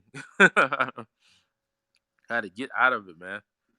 And it really it is a mental process, man. I mean, from what I can tell, what holds us back mostly is that the mundane concerns of a daily life occupy 90% of our thoughts, you know, and the super mundane, in other words, the processes that maintain our life for us that go beyond what we can sense, they're just taken for granted. And then it's not realized that there's a supra mundane reality on top of the mundane reality.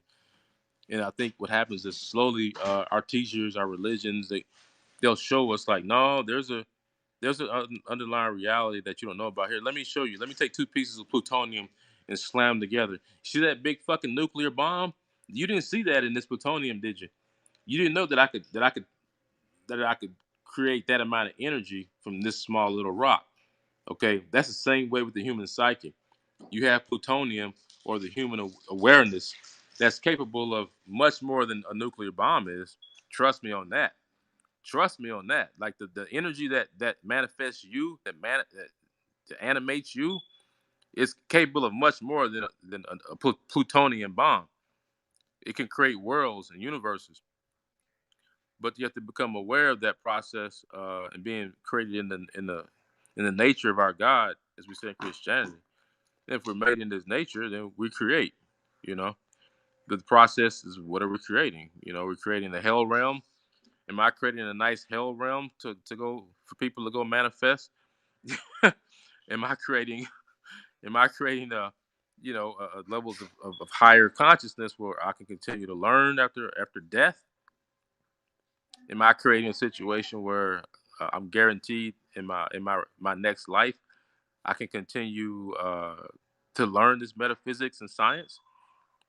I mean, all the above. I mean, you got to know the end goal. What's the end process? What do you want? Where are you headed to?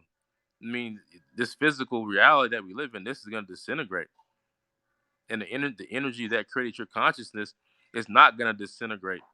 And then in the physical reality, even when it disintegrates, the energy is just going to be reprocessed into something else. It doesn't matter if every living thing dies right now on the earth. What it will do is it will slowly decay and it will remanifest every single thing. And the earth won't lose any sleep. Like, we may cry about it, but the earth wouldn't lose any sleep at all if it destroyed every piece of life on it right now. It will just be what it is. Okay? Because the earth knows in a billion more years, it's gonna be right back. And since the earth lives in those time scales, it wouldn't be too concerned. Like, oh, I got a billion years, I can wait. I can get rid of I can get rid of these people that's clogging me up right now, emptying my oceans and destroying my landscape. You know, I'll shake them off like fleas. I'll come back in a million years. What's up, Edward? Edward Lynn? Oh, Edward Yen. Edward. Oh, he's live on Haps. Okay. But I was taught something a long time ago that I still do to this day. To breathe in, breathe out, do the next right thing.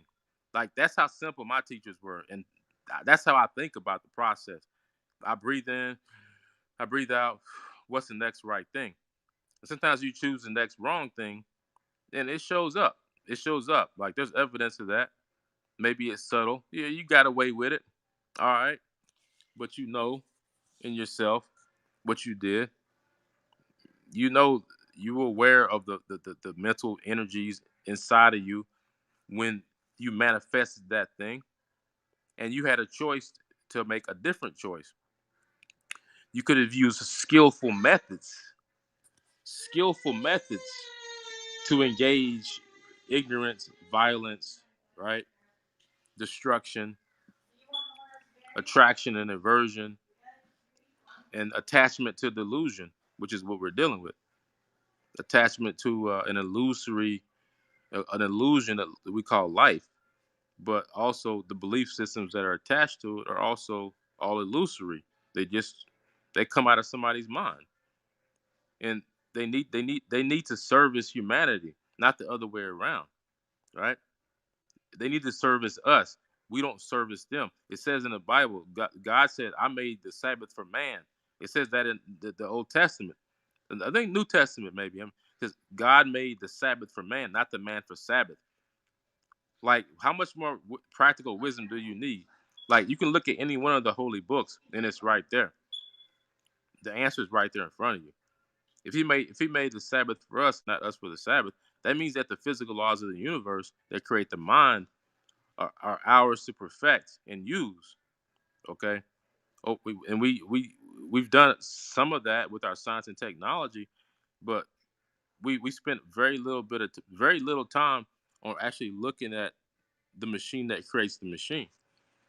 We have to a degree, but not we barely scraped the surface of what the mind is capable of. I mean, we see it in the Eastern teachings and religions, teachers and yogis that can control mind, body, and we say, oh, that's cute, that's a nice little magic trick. You want to take that to Vegas, not realizing that that's a human being that has reached a high level of perfection and is close to being done with that part of the job, that part of the school. We look at it as novelty in the West when we see greatly evolved beings because we don't think that we can achieve that level. What we don't realize is that each being, as they move down the line, either achieves that level or you don't exist anymore. You go away. Okay, and that's merciful for your ass to go away. That's a merciful way of dealing with it. Okay, like consciousness has to be refined and upgraded at each level along the way, or you see what nature does. If a tree falls in nature and it's brown, it gets recycled. Some of y'all haven't figured out that your consciousness ain't no different. You think it's special. Y'all want to think nature's gonna preserve this fucked up point of awareness that you have for all eternity. I don't believe in that. Mm, I don't believe in that. I believe if you don't learn and your consciousness does not evolve with the universe, it gets recycled. It just says, you know what? You good for substrate. You good for raw material. They put your ass back in the ground and regrow you. And maybe the next time you'll come up as an actual apple tree. That's what I wanted you to be in the first place. So when we were created, that we there was a purpose for us. We were supposed to evolve into certain types of beings, okay? And the laws that dictate that are still in effect. But don't think that like there's this teaching out here that you know God's got infinite patience for you. Like no, there's laws that dictate consciousness, man. And from my understanding, yeah, you can go to hell and burn and go to heaven and have fun, but ultimately, if your consciousness is not evolving, it will get put into the meat grinder as substrate and just get reissued out to everybody else. So yeah, on some level, you never cease to exist, but as a point of whoever it is that you like being right now, and that manifesting, I don't think you get to be that if you don't learn the laws that dictate this reality and how consciousness fits into the whole of reality. Like learning those laws and how they operate, I think is the essence of what spiritual teaching really is. Everything else is just a trapping or it's some tool that got overstated. What if I talked about building a car and all I focused on was the wrenches. Look at this wrench, boy. Ain't that great? Right? Well, it's a lot more going on. Like, let's look at the engine. Like, what do we need the wrenches for? Right? In religion, we have wrenches, right? And we focus on those so much, we forget, like, let's look at the engine, man. What are we doing? Like, what are we working on? A soul? What the hell is that? Is that the mind? I mean, these are valid questions. You're allowed to ask these questions. Like, is my soul and my mind the same thing? Well, you know what? You go figure that out. I can't answer that for you. I answer it for myself. Um, you need to come up with your own answers about what you think your soul and your mind and what the connection between them is. Except in the Eastern standpoint, we have experience. We sit down and directly go into the thing, explore it, and we can come out with different answers than you can with Christianity, because you guys are afraid to go inside your own minds because y'all already know what's in there and you don't want to deal with it. Whereas in the Eastern teachings, you regularly take excursions into your own mind as deep as you can go. I mean, it's similar to other processes. I've been inside of Indian sweat lodges before. Okay, the processes are not that much different when you compare them to a person in the East that's fasting in a sangha and meditating every day for 18 hours. Okay, both parties are going to reach certain levels of insight depending on who they are, how honest they are, how much work they put in. But this is what I'm saying. If your society has gotten to a point where you have no processes like that, even for boys, we don't have any rites of passage. In Africa, a boy used to be sent into the woods with a spear. You know what? You come back with meat or you don't come back. That's a rites of passage. What was the point of that? The boy had to come face to face with the reality that there's nobody going to support him but him or herself. The society was there as a support system, but ultimately you were responsible for your own hunting, and you're responsible for putting meat on your own table, right? This is what the rites of passage was about. In most of our societies, we've lost rites of passage, and we just throw these kids out into the wild, and it's like, well, you figure it out, right? And for boys don't go through the same maturity maturation process as a girl. I mean, once you have a baby, yeah, you pretty much figure out you better grow up real quick. It's sort of a rites of passage. Men don't go through that. So what are the processes via which our young men are going through in rites of passage, right? And the church tried to step in, but I don't think the church has recreated what we had in Africa. And y'all see the movie 300, right? Leonidas, they threw his ass out in the woods with a spear, and like, when you come back, you'll be king. If you don't come back, well, fuck it, whatever. The next guy will do your job. They weren't. But what fascinates me about that is that's how unemotional the process is. Like when you're confronted with a rites of passage, there is a process there that you have to get over. Okay, and in spirituality, there's multiple rites of passage. It's not just one. Okay, there's levels of the mental mind that you have to penetrate. So either you learn the processes via which you do it and the practices and you perfect them, or you get to a point where that's it. You don't grow. So it doesn't matter whether you believe Christianity versus Zen Buddhism versus Mahayana Buddhism, whatever. It's like the core process that they're teaching you, Native American spirituality, African Dogon tribes practice. The ultimate thing they're trying to teach all of us is the same: is that the universe is created by mind. Uh, um, Hermetic law number one: everything is mind. Some people can't wrap their brain around that. Pardon the pun, but I mean, the simple fact of the matter is, I don't have one experience in my life as a baby or as a man that didn't go through my mind, whether I was aware of it or not. So there's something to these laws that the ancients gave us. Whether you believe in Hermetic principle or not, you cannot deny the fact that you will not have any experiences in your life that are not filtered by your mind. But yet, when you got problems, what do you go out? You go out here and you focus on what's around you, right? When the whole time, this is what's filtering. Look, you can put somebody in prison, and they'll say, "Man, it's the greatest place in the world. They got 3 squares a day. I got a cot I can sleep on. I got friends to play basketball with." They'll think prison is a heaven. And let's be real honest about that. What is the difference in prison being a heaven versus a hell? It's simply human perception. If we taught kids from birth, prison is a place you go to become a great human being, and there's wonderful people there. I mean, who knows? Prison may be like the place you go for rites of passage. It's really what we say it is. That's what I'm trying to tell you. The power of the mind. It's what we say it is. We create this universe. We create the perceptions that this is good or bad. That this is right or wrong, good or evil, and then we label it, right? And then that labeling process, we become attached to it. we don't go back to the point where everything intrinsically is empty. That's where it breaks down in the West.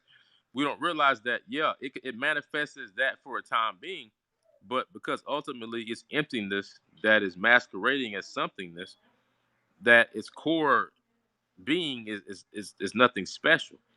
Like everything in the universe is on par with everything else. That's the way it works. Everything is a zero and a one at the same time. A zero and a one. And I mean that's the real limits is zero and one. Yin and yang. It's even in computer code. We use zeros and ones. Like nothingness defines somethingness. But human beings have a right to spend as much time as they want in emptiness as they need to. That's what I'm saying. It's the core of your being that was created by zero and a one. You can spend as much time in the zero as you need, but be careful. Be careful because without the ones, there's no code being created. There's nothing manifesting out here in the physical. And sometimes I need to manifest in the physical. You got bills, you got food, you need water, right? So it's a balance between maintaining a core that's pure emptiness, so to speak, but then manifesting when things need to be manifest through mental processes. And then the vetting process that goes on is us being aware of our own mental processes that are doing the creating, and then throughout our lifetime, honing and perfecting the craft. Right? Death is just a passage. It's nothing to be feared, man. The work doesn't end at death. I mean, it continues beyond that. But a human lifetime is known to be and is said to be and is praised as being a rare thing in Buddhist culture because they look at the size of the universe. What's the chances that out of all the beings in the universe, you could have been born as a human being? Wow, because human beings have the opportunity to become enlightened and become Buddhists. Okay, so can a dog, so can a worm, but there's many levels of evolution that they have to go through to reach this level where you're an actual human being. Human beings have a unique experience in this universe, being sentient, aware beings that we are. It's like the universe is aware of itself and its infinite processes. And we're sort of caught in a dream where we believe it, but we don't. Well, you can believe it and not believe it. It doesn't matter. What you need to do is find the process via which you can test reality. When I learned science, I was given a tool to test reality with. Okay, I can say, I believe that's bullshit and that's real. Well, what does the paperwork say? Let's put it to the test. Double-blinded, randomized clinical trials.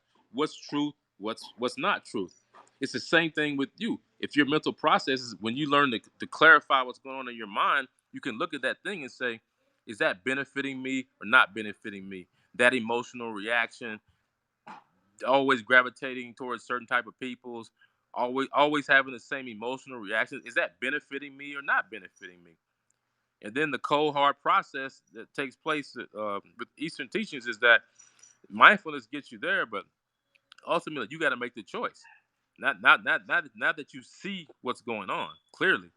Now you can make a real choice. Until you see what's clearly going on, you ain't making no real choice. If you don't understand the engine and how it really works, I need you to adjust the timing. I throw you a wrench. I say, all right, go in there and do something. You can go in there and fake it, but you ain't really touching nothing, right? You ain't affecting nothing. It's the same way with human beings.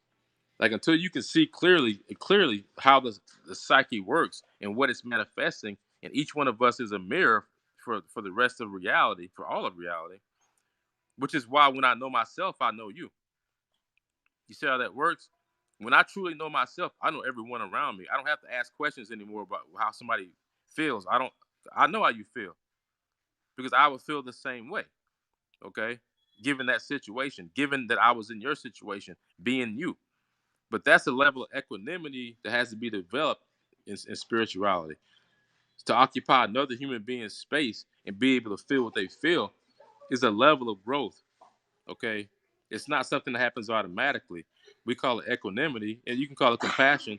But ultimately, our mental prowess needs to be such that we actually can feel, because we choose to, what another human being feels, whether it be good or bad. And then at least our choices, what we choose to do, is based on something that's real. Okay, because what's not real is I'm just gonna take what my mind says, I'm gonna interpret it the way I want to interpret it, and then I'm gonna do to you what I think is best. Look around you and see where has that mode of thinking gotten us.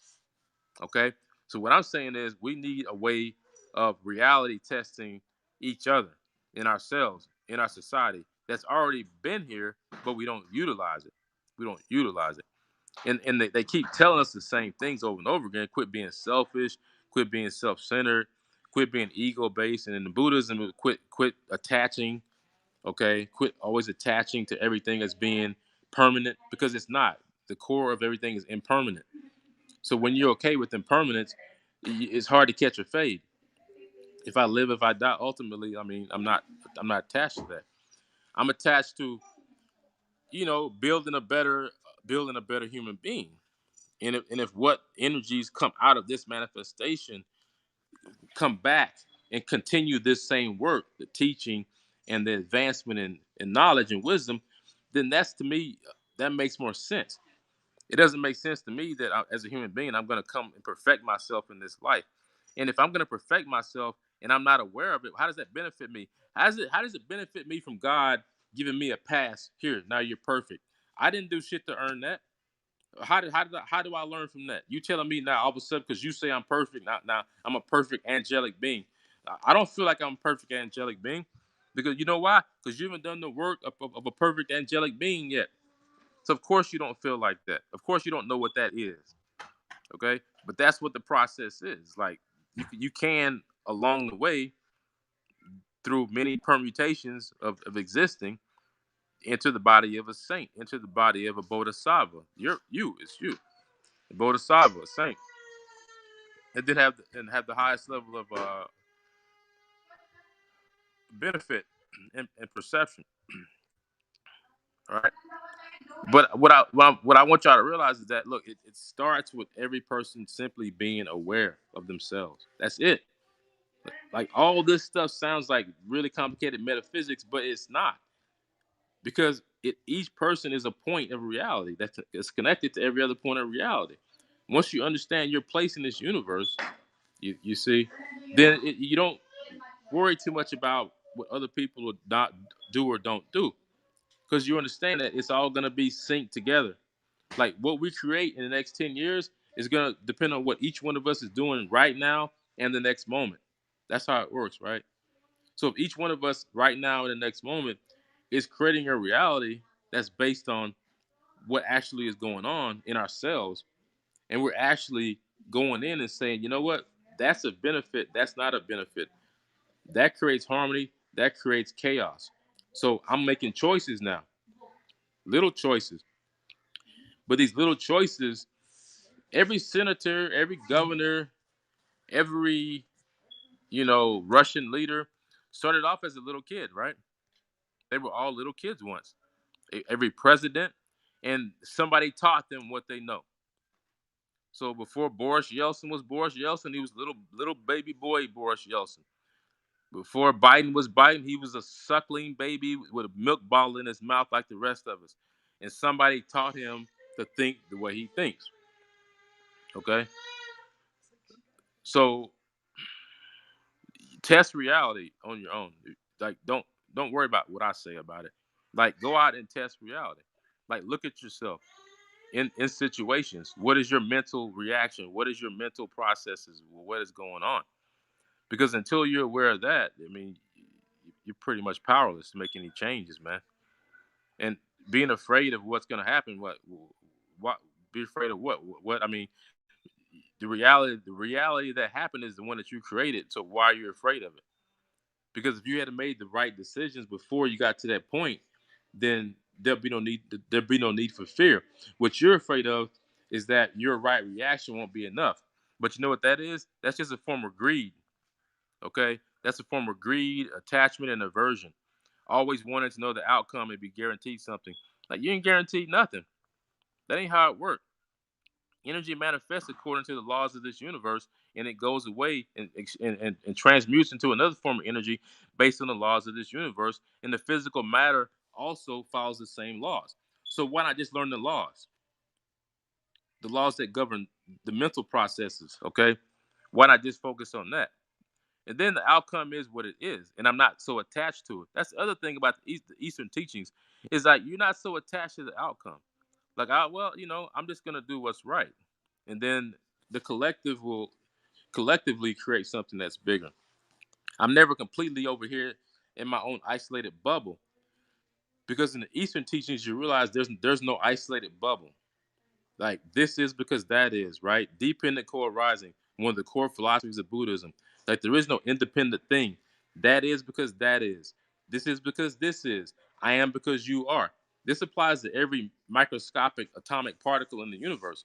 I can tell you, I've studied atomic scattering, and what you learn is, well, you have one thing excite the next thing. One energy excites this energy. There's no isolated energies in science. That's not what we learn. And metaphysics teaches the same thing. There's no isolated thing. So you thinking that you're an isolated thing, that's things are happening to you and you're reacting to it. This is what we call in Buddhism false view. False view creates suffering.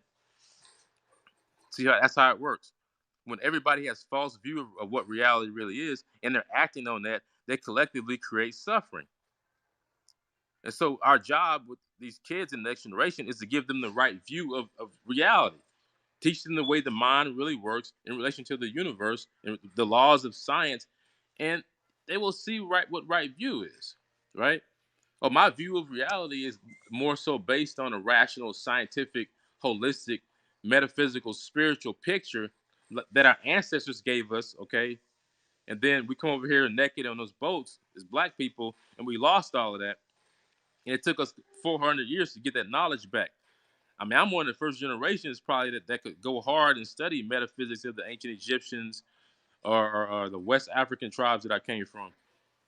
That wasn't available to the slaves, probably that were my ancestors. So, I mean, what I see now, especially with the numbers of peoples of color and minorities in this country that are studying metaphysical, Eastern philosophical, scientific stuff, is that what we give our next generation, if we're good, if we stay the path, the greatest jewel that could be given to a human being will give them dharma, right? And they'll create sangha, community, based on dharma, which is cosmic truth, right? And then out of that, the third great jewel will come. We will create perfected beings, Buddhas, will come from this community. But if we don't create the sangha, if we don't teach dharma, I mean, it's not something that's in a book. There's no book called dharma. When you study truth, you study truth. That's dharma. If I'm studying truth, if it's in a chemistry book, a psychology book, in the Bible, in the Quran, if it's truth, it's truth. Okay, but it's vetted. It's not truth because one person says it's truth. That doesn't make it true. It's vetted by the whole universe. And then if the whole universe says it fits into that square, then that's what it is. That's truth. Okay. But if one point doesn't agree, well, your truth is a little bit off, and you need to recognize that, and you need to react to it appropriately. Okay. But dharma is a word we use in Buddhism. It means cosmic truth, not the truth for just the moment, not the truth for the day. Dharma. Impermanence is dharma. That's the teaching of Eastern philosophy. Impermanence, Buddhism. Nothing lasts forever. Everything is in flux. Okay. And you are part of that same process. So you have to become aware of that